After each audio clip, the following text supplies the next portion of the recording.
আমি বসে ম্যাডাম সহ আমরা পরিবারের সহ বসে টেলিভিশনে বাংলাদেশের খবর দেখছিলাম। হঠাৎ করে একটি চ্যানেলে একটি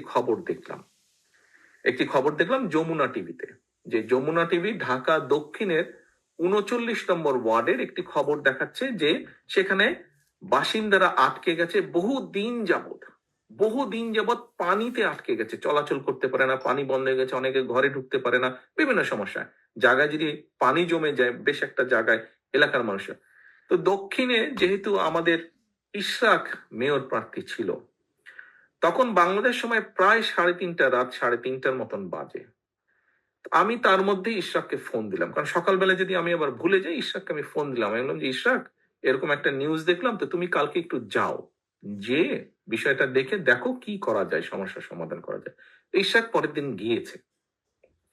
এখন সহকর্মীবৃন্দ, এই ঘটনাটি বলার একটি লক্ষ্য বা উদ্দেশ্য আছে।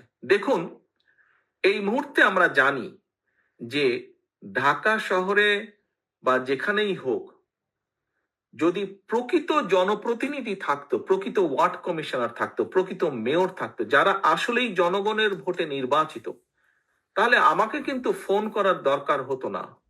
আমি কিন্তু একজন মানুষ হিসাবে আমার পক্ষে সব, আমার আপনাদের কারো পক্ষে কিন্তু সব ফোন করে করে সমস্যার সমাধান করা সম্ভব না।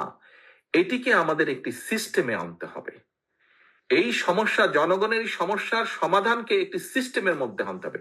আজকে যদি প্রকৃত ওখানে একজন ওয়ার্ড কমিশনার থাকতো, যে কিনা সত্যিকার ভাবে জনগণের ভোটে নির্বাচিত হতো, তাহলে কিন্তু আমার ফোন করার প্রয়োজন হতো না, তাহলে ওই সংবাদ মাধ্যমের ওইটা সমস্যা দেখানোর প্রয়োজন হতো না হয়তো, তাহলে ইশরাককে রাত্রে জাগানোর দরকার হতো না, ইশরাককে যাওয়ার দরকার ওই ওয়ার্ড কমিশনার নিজের গরজেই সমস্যার সমাধান করত।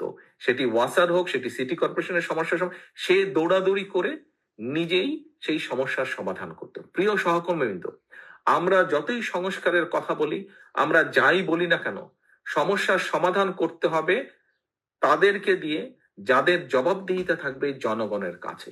এবং এই জবাবদিহিতা যদি আমরা গড়ে তুলতে পারি, একদিনে হবে না, বাস্তবতা বুঝতে হবে, বাট পর্যায়ক্রমিক ভাবে 2 বছর, 5 বছর, 10 বছর, 15 বছর, 20 বছর, 30 বছর, 50 বছরে ধীরে ধীরে আমরা আমাদের জনগণের বা দেশের অনেক সমস্যার সমাধান আলোচনা করে সমাধান করতে পারবো। এবং তখন একটি প্রসেসই তৈরি হবে, যেখানে সমস্যা হবে অটোমেটিক সিস্টেমের কারণে, প্রসেসের কারণে সেই সমস্যার সমাধান হবে।